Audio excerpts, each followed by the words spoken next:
Nesse vídeo, nós vamos ver um compilado de informações que são necessárias para você começar a investir ainda esse ano, assistindo apenas esse vídeo. Sem mais delongas, vamos para o que importa. Antes da gente ir para a parte da escolha dos ativos, o que nós devemos olhar para escolher fundos imobiliários, ações, porque qual é o comportamento da maioria das pessoas, né? Bom, eu quero começar a investir. O que eu vou fazer? Vou escolher aqui logo direto os meus fundos imobiliários, as minhas ações. Eles pulam diversas outras etapas que são essenciais e é exatamente isso que nós vamos ver nesse vídeo. O primeiro passo é fazer o mapeamento da nossa vida financeira. Isso é uma tarefa bem simples. Fazer um orçamento mensal não é difícil. Inclusive, saiu um vídeo bem recente aqui no canal que eu disponibilizei uma planilha completa e gratuita para você conseguir fazer todo o seu orçamento, ver as suas entradas, saídas, com o que você está gastando, para você conseguir gerenciar melhor o seu dinheiro. Não adianta de nada começar a investir, esse mês sobrou R$ 10, vou investir, mas você está ali com a sua vida financeira toda bagunçada. Tudo que eu falar aqui nesse vídeo, existem vídeos mais explicativos que eu já trouxe aqui no canal, que eu vou deixar aqui na descrição para você assistir depois desse vídeo, caso você queira se aprofundar mais. Bom, quando nós fazemos um orçamento mensal, conseguimos, obviamente, identificar dívidas, até porque a maioria dos brasileiros hoje possuem dívidas. E antes de começar a investir, o ideal é que nós quitemos todas as nossas dívidas. Por quê?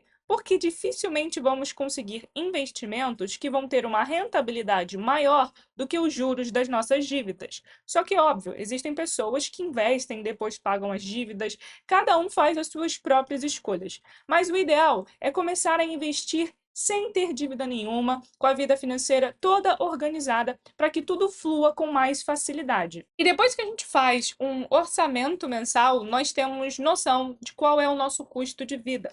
E quando eu falo custo de vida, não estou falando dos nossos gastos gerais, porque ali entram comprinhas que a gente fez, uma roupa, se a gente saiu para comer, para beber. Isso não é o nosso custo de vida.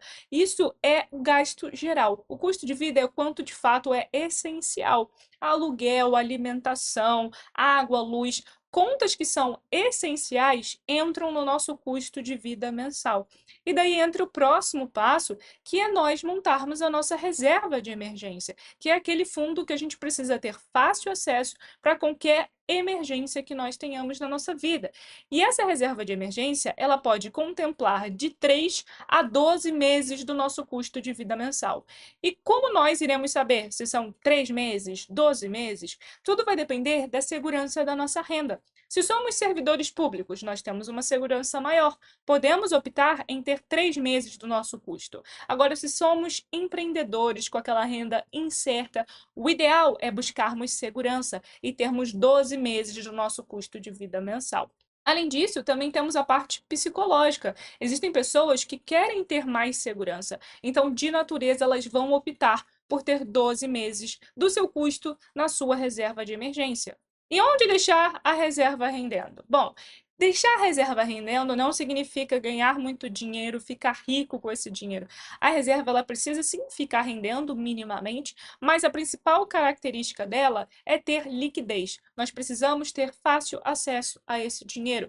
Então, buscar CDBs de liquidez diária, emprestar dinheiro para os bancos, ser remunerado ali com aqueles juros de 100% do CDI, que hoje está em 10,65% ao ano, de instituições confiáveis, onde a gente tenha fácil acesso a esse dinheiro.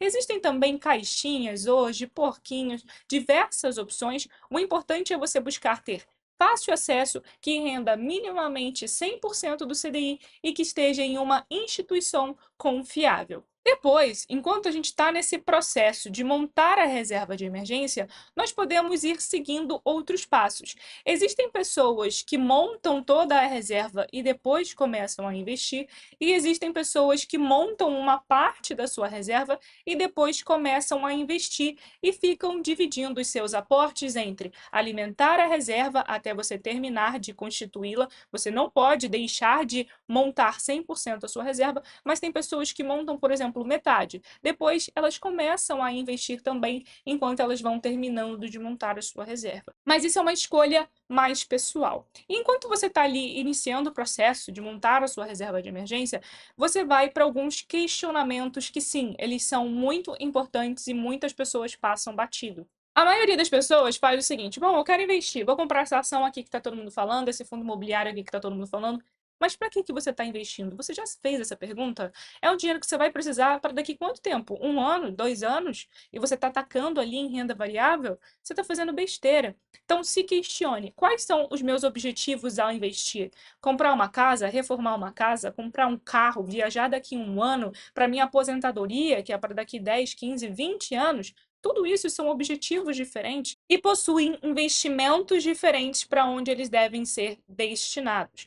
Além de se perguntar quais são os seus objetivos, qual o prazo que você deseja atingi-los. E aqui a gente já tem uma breve explicação sobre isso. Por quê? Quanto menor o horizonte, menor o risco. Se é um objetivo que você quer chegar daqui a 1 ano, você não pode tacar em renda variável. Então, investimentos de curto prazo, sem conversa, renda fixa ou Tesouro Selic, onde você empresta dinheiro para o Tesouro Nacional, tem segurança, é remunerado também com a taxa Selic, hoje em 10,65% ao ano, porque a taxa Selic praticada no mercado ela é 0,1 menor do que a taxa Selic meta, que é de 10,75%, CDB de 100% do CDI, que também vai render 10,65% ao ano de uma instituição confiável, caixinhas, porquinhos, contanto que seja num lugar que tenha segurança. Investimentos de médio prazo. Bom, aqui existem concepções diferentes. Existem pessoas que consideram, por exemplo, médio prazo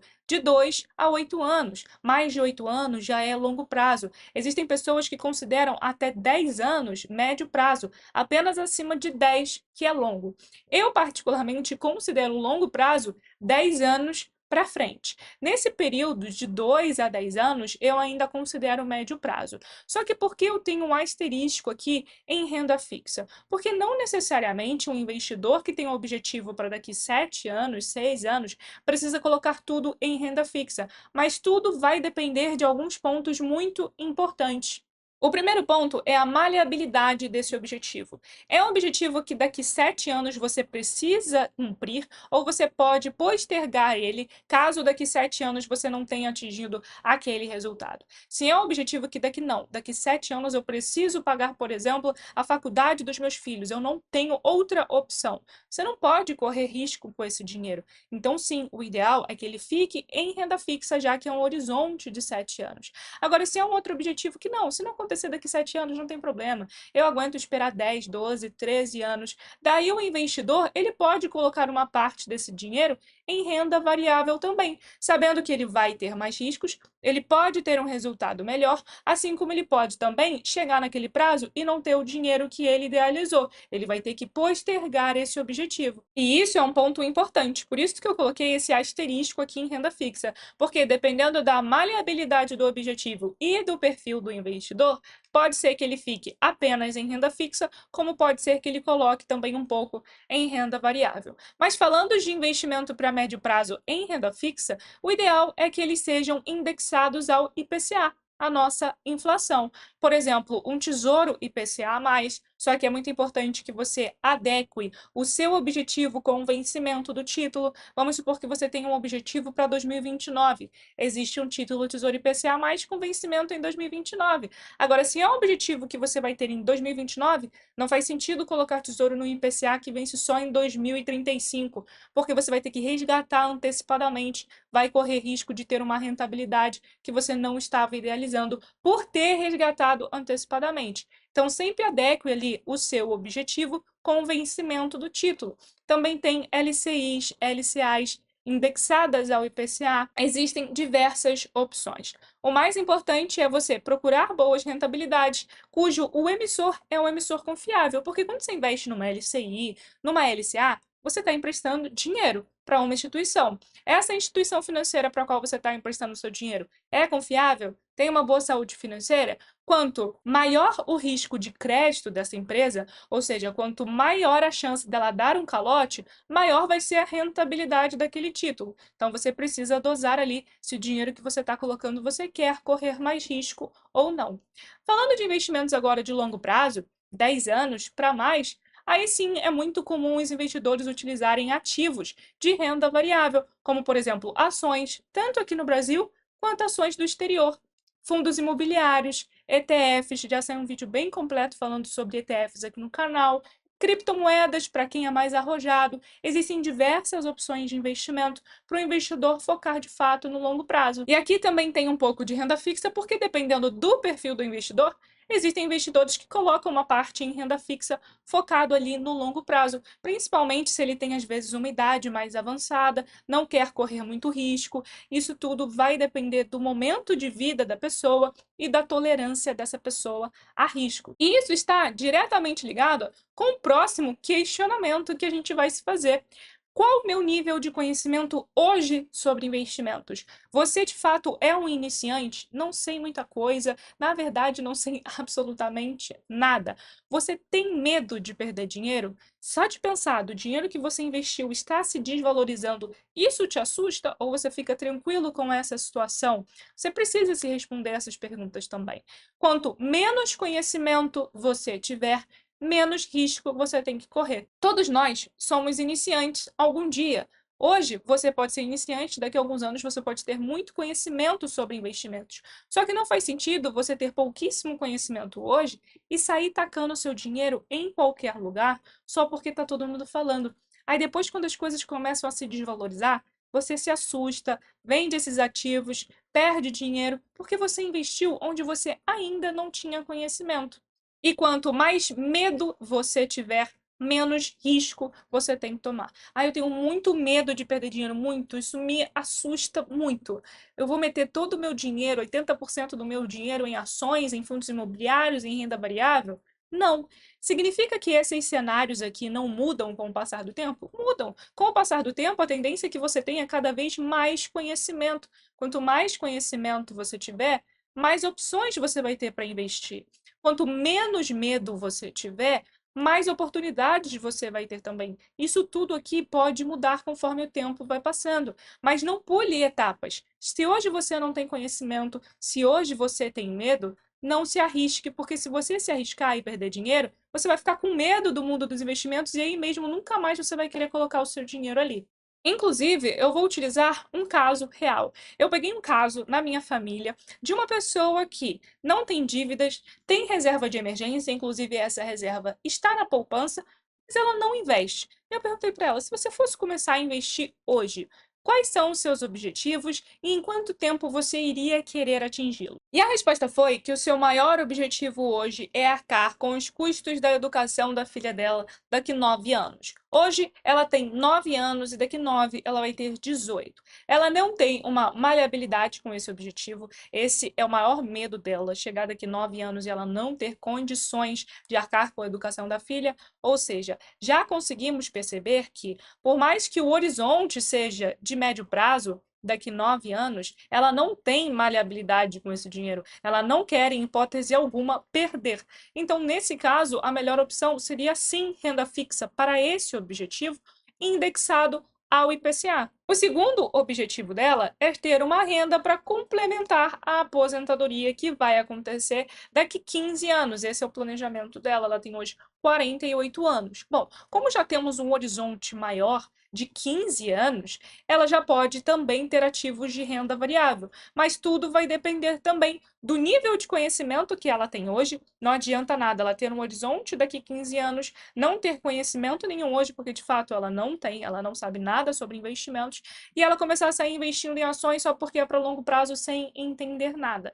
Então, o principal propósito dela hoje é reconhecer isso, o nível de conhecimento que ela tem, e no caso dela, ela tem muito medo de perder dinheiro. Ela é bem conservadora e não tem conhecimento sobre investimentos. Nesse caso, enquanto ela não tem conhecimentos, entra naquele ponto que a gente falou: menos conhecimento, menos risco. Enquanto ela não vai tendo mais conhecimento sobre o mundo dos investimentos, ela precisa deixar esse dinheiro em renda fixa, enquanto ela vai ali aprendendo mais para conseguir destinar esse dinheiro para um outro tipo de ativo melhor, ativos de renda variável focando no longo prazo. E quanto mais medo ela tiver de perder dinheiro, menos risco ela deveria tomar em renda variável. Você pode ver que todas essas perguntas são essenciais para a gente saber de fato onde vamos investir. Só que no caso dela, inclusive, ela não tem muita vontade de aprender mais sobre investimentos.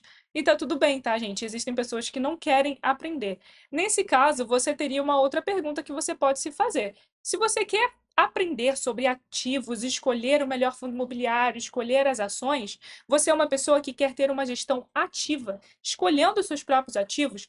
Quero escolher minhas ações, meus fundos imobiliários. Agora, no caso dela, que ela não tem o mínimo interesse de aprender, ela não quer aprender a escolher ação, ela não quer aprender a escolher nada. Ela só queria investir o dinheiro dela focando em longo prazo. Ela possivelmente iria escolher uma gestão passiva. E uma gestão passiva acontece muito com ETFs, que são instrumentos financeiros onde você compra cotas de um fundo e esse fundo compra várias ações diferentes para conseguir replicar um índice. Então, o Ibovespa, um ETF do Ibovespa, ele vai pegar todas as ações que compõem o Ibovespa, comprar todas elas, automaticamente ele vai ter a mesma performance que o Ibovespa. Então, uma pessoa que quer uma gestão passiva, normalmente ela opta por ETFs. Por quê? Ela compra uma cota, já tem uma carteira diversificada e não precisa ficar escolhendo vários ativos. Só que isso vai variar de investidor para investidor, e ele precisa ter alguns pontos em mente. Eu não vou entrar muito aqui a fundo, porque já saiu um vídeo bem completo sobre ETFs aqui no canal, explicando do zero até os pontos que você precisa saber. Vou deixar aqui na descrição. Só que uma gestão passiva em ETFs, os dividendos que você recebe não são isentos, existe uma alíquota de 15%, não tem a isenção de R$ 20.000 em venda. Se você vende R$ 100 de ETFs e tem lucro, vai pagar imposto. Isso não acontece, por exemplo, nas ações, porque você tem apenas nas ações isenção de R$ 20.000. Você só vai pagar imposto se você vender mais do que R$ 20.000 no mês e tiver lucro. Mas ele também possibilita os ETFs uma maior diversificação. Você compra a cota de um fundo e consegue ter várias ações na carteira com pouco dinheiro, mais facilidade na escolha, você não precisa ficar ali escolhendo os seus ativos, mas você tem uma taxa de administração. As taxas de administração nos ETFs normalmente não são muito elevadas, ficam ali na casa de 0,5% ao ano. Já uma gestão ativa, você tem dividendos isentos em fundos imobiliários, em ações. Em ações você tem a isenção de R$ 20.000, só que você vai ter que analisar cada ativo que você escolher. Não é sair comprando aleatoriamente, não. Essa ação é uma boa ação? É um bom fundo imobiliário? E você vai ter que se preocupar, sim, em diversificar a sua carteira. Não colocar todo o seu dinheiro em uma ação só ou todo o seu dinheiro num fundo imobiliário só. Ter vários tipos para conseguir ter uma carteira diversificada. Depois, se você realmente escolher ter uma gestão ativa, como que você pode escolher bons fundos imobiliários e boas ações? Aqui eu vou fazer um resumo, porque também já saiu vídeo aqui no canal. Bom, se você quer escolher um fundo imobiliário, você vai ter que escolher um fundo que tenha uma liquidez mínima de R$ 1 milhão. O que isso significa? Esses filtros aqui eu coloco para escolher bons fundos. Significa que não existem bons fundos com números menores do que esses aqui? Não, tá, gente? Existe e você pode escolher. Eu só estou fazendo um filtro para quem é iniciante ter ali um portfólio bom de fundos mais sólidos para ela conseguir escolher. Então, uma liquidez mínima de R$ 1 milhão é o quanto esse fundo movimenta de dinheiro todos os dias. Porque isso vai mostrar a facilidade que você vai ter em converter as suas cotas dos seus fundos imobiliários em dinheiro. Quanto maior a liquidez, melhor para você conseguir fazer essa conversão, caso você queira vender as suas cotas. O segundo ponto importante são as taxas. Todo fundo possui taxas de administração. E essa taxa de administração é o salário do administrador do fundo. Quanto maior, pior, tá? Normalmente, você escolher fundos que ficam ali até mais ou menos 1% ao ano de taxa de administração é o ideal. Existem fundos que cobram mais do que isso, 1,5%, às vezes até 2%. 2% é uma taxa muito elevada, então fique de olho na taxa de administração. O próximo ponto, falando de fundos imobiliários de tijolo, que investem diretamente em imóveis físicos, você precisa olhar a vacância física. todo o espaço que esse fundo tem, de todos os seus imóveis, estão alugados? Estão gerando renda? Ou tem alguma parte ali que está vazio? A vacância física mostra justamente isso. Se um fundo possui uma vacância de 10%, significa que 10% da área bruta locável que ele tem não está gerando renda, está vazio. Então fique de olho em fundos imobiliários que possuem uma vacância física maior do que 10%. Por isso que eu botei aqui que o ideal é ser uma vacância física menor ou igual a 10%. É lógico, tá, gente? Você pode analisar o porquê dessa vacância. Não necessariamente a vacância está alta significa que é um fundo ruim, mas são filtros importantes para a gente dar uma olhadinha. O próximo ponto, patrimônio líquido do fundo. O que ele tem de patrimônio? Se pegar a avaliação de todos os seus imóveis e diminuir de todas as suas obrigações e dívidas, qual é o patrimônio do fundo? O ideal, maior ou igual a 500 milhões de reais. Daí você pega fundos que são maiores, mais consolidados no mercado. Como eu já mencionei, investir em fundos que possuem filtros menores do que esse aqui não tem problema algum. Só estou falando fundos imobiliários para iniciante, para ajudar na escolha. Ser um fundo multi, o que isso significa? Ele ter multi-imóveis, então ele não é um fundo imobiliário que tem apenas um imóvel, ele possui vários imóveis em várias regiões diferentes, não apenas em São Paulo, por exemplo, em uma região de São Paulo. Não, ele pode ter imóveis em São Paulo, em Minas, no Rio Grande do Sul, na Bahia. Quanto maior a diversificação geográfica, melhor, porque diminui o risco ambiental. Imagina que aconteça algum incidente, como por exemplo aconteceu lá no Rio Grande do Sul, e esse fundo possui imóveis ali. Toda a região que foi afetada, esse fundo seria muito afetado. Então, uma diversificação geográfica é importante. E o terceiro multi-inquilinos, ele ter vários inquilinos no seu portfólio, ele não ter uma dependência de um só, porque se esse único inquilino sair, esse fundo vai ter que correr atrás de um novo inquilino para conseguir ter novamente a sua receita. O próximo ponto, concentração de receita, como eu falei, esse fundo não pode ter, né, em tese, uma concentração, uma dependência da sua receita de um só inquilino. Então, eu evito, por exemplo, fundos imobiliários que tenham uma concentração de receita em um só inquilino de mais de 20%. Se 20% ou mais da receita desse fundo vem de só um inquilino, eu já considero um ponto de atenção. E o último ponto é a alavancagem, que é o quanto esse fundo ali está se alavancando, pegando de dívidas para conseguir aumentar o seu portfólio. Uma alavancagem de até 20% pode ser ok. Quando começa a ficar muito maior do que isso, o investidor também precisa estar de olho.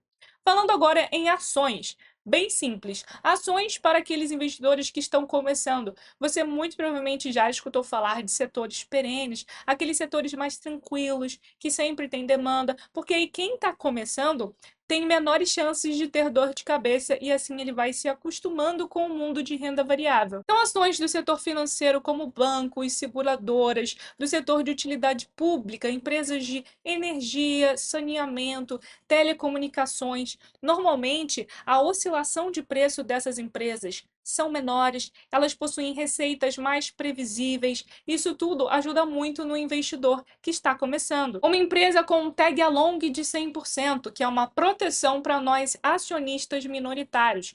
Se o acionista majoritário da empresa vender a sua participação, será que nós, acionistas minoritários, também poderíamos vender pelo mesmo preço que ele? Se o tag along for de 100%, sim. Se a empresa não tiver tag along, você não vende pelo mesmo preço que o acionista majoritário.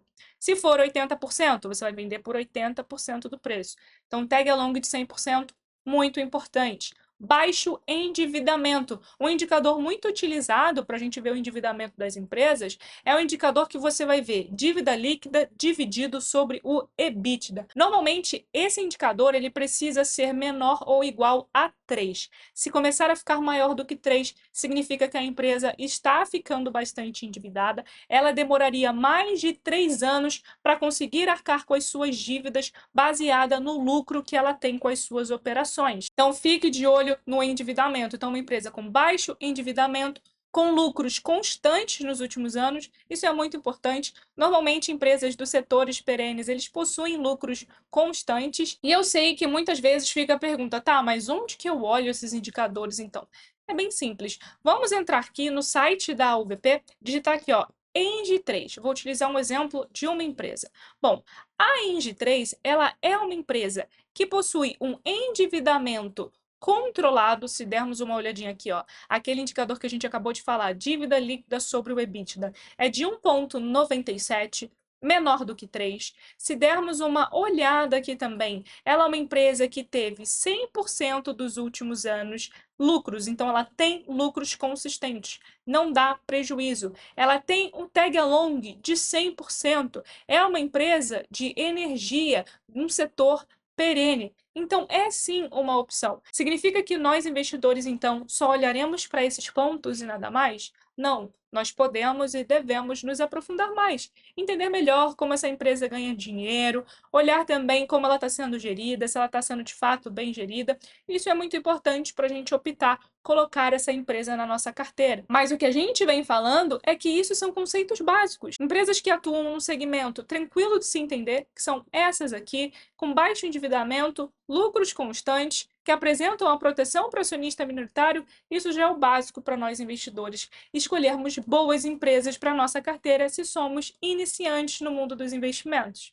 E lógico, se você é investidor que busca dividendos, gerar uma renda passiva lá para o seu futuro, para a sua aposentadoria, olhar como é o histórico de distribuição de dividendos da empresa, também vai ser um ponto importante para você olhar se isso realmente é importante para você. O dividend yield hoje de Engie está na casa de 5,8%. Ela não é uma empresa ali que possui o dividend yield muito elevado. Existem alguns motivos para isso, eu já trouxe um vídeo aqui no canal também explicando sobre isso. Não vou entrar muito a fundo aqui para não ficar um vídeo longo, mas se você também considera dividendos, isso é um outro ponto que você precisa olhar para escolher as suas ações. E um último ponto, e não menos importante, que a maioria ignora e que a maioria se enrola, que é aprender sobre os impostos. Por mais que pareça uma tarefa complicada, depois que você entende as regras de como funciona o pagamento dos impostos, tudo fica tranquilo, você não tem dor de cabeça, você sabe da isenção de R$ 20.000 em ações, sabe que outras classes de ativos não possuem essa isenção, que você tem até o último dia útil do mês seguinte das suas vendas para gerar o DARF e fazer o pagamento caso você teve lucro tributável. Se você entende esse funcionamento, fica tudo mais tranquilo para você. Eu já trouxe vídeos também que oferecem planilhas gratuitas para você fazer todo esse controle, mas mesmo assim, muitos investidores gostariam de facilitar mais esse processo, não ter que ficar calculando, vendo lucro, prejuízo, fazer abatimento de prejuízo. E justamente por isso que a própria B3, que é a Bolsa de Valores, começou a investir em ferramentas que facilitem esse processo para os investidores. E uma ferramenta que a Bolsa de Valores, inclusive, recomenda e patrocina é o Grana Capital, que importa todos os dados de todas as corretoras diretamente da B3 e faz todos os cálculos de impostos, de prejuízo acumulado que você tem desde 2020. Gera o DARF para você e você consegue realizar o pagamento dentro do próprio aplicativo. E para isso, você, investidor, precisa acessar a Apple Store ou o Google Play, digitar Grana Capital e fazer o download do aplicativo. Após o download, você vai criar uma conta, integrar com o portal do investidor da B3 e pronto. Você vai ter todo o cálculo dos impostos a partir de janeiro de 2020, todo o prejuízo acumulado, caso você tenha algum imposto que você tinha que ter pago e não pagou, o aplicativo vai mostrar para você, além de fazer a apuração mensal. Nesse caso aqui, eu não tenho nenhum imposto a pagar esse mês, não fiz vendas com lucros, eu quase nunca faço venda, para ser bem sincero aqui, se a gente olhar os outros meses, eu quase nunca faço, mas caso eu tivesse imposto para pagar, ele estaria me mostrando aqui na previsão, e a partir do dia 7 de setembro eu já poderia realizar o pagamento por aqui, ele iria me gerar o DARF, e eu faria o pagamento sem ter dor de cabeça. Além disso, ele também me ajuda na declaração do imposto de renda, que eu sei que esse é um outro ponto que deixa muitos investidores de cabelo em pé. Ele oferece uma declaração pré-preenchida, é só a gente fazer o download do aplicativo, colocar no programa de declaração do imposto de renda e todos os dados dos nossos ativos de renda variável aqui na B3 estarão lá com os nossos preços médios, lucros, prejuízos, tudo já vai estar preenchido, ou podemos ter o relatório copia e cola, onde a gente pega as informações, copia, e cola na nossa declaração. Além disso, ele também oferece uma inteligência artificial que mostra o diagnóstico da nossa carteira, mostra também as ações que nós temos, se a gente pode fazer algumas perguntas para obter algumas informações sobre os ativos da nossa carteira, além de ter também uma visão geral. Como está a volatilidade? A nossa carteira está variando muito de preço? Qual foi a nossa queda máxima? Os nossos próximos dividendos? Quanto iremos receber? Além de mostrar também a nossa rentabilidade. Tudo isso do dia 23 ao dia 29 de setembro estará com 25% de desconto utilizando o cupom Desenrola. Então, do dia 23 ao dia 29, nós iremos conseguir essa baita ferramenta com um baita desconto de 25%.